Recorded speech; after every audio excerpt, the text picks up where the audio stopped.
Ryanair va mal. Moins de 2 ans après l'annulation de centaines de vols pour cause de pénurie de pilotes, la compagnie estime aujourd'hui être en sureffectif.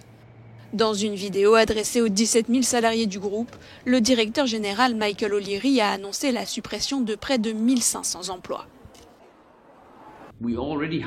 Nous avons déjà un excédent de plus de 500 pilotes et d'environ 400 membres d'équipage de cabine parce qu'il n'y a presque pas eu de démission depuis janvier 2019.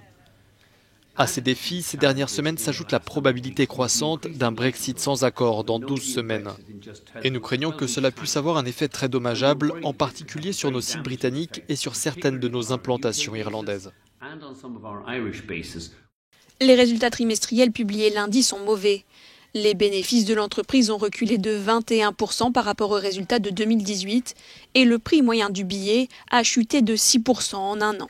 Mais selon le directeur général, la santé financière de la compagnie n'est pas la seule cause. Il pointe aussi du doigt les retards de livraison des Boeing 737 MAX, dont la flotte est toujours clouée au sol après 2 accidents.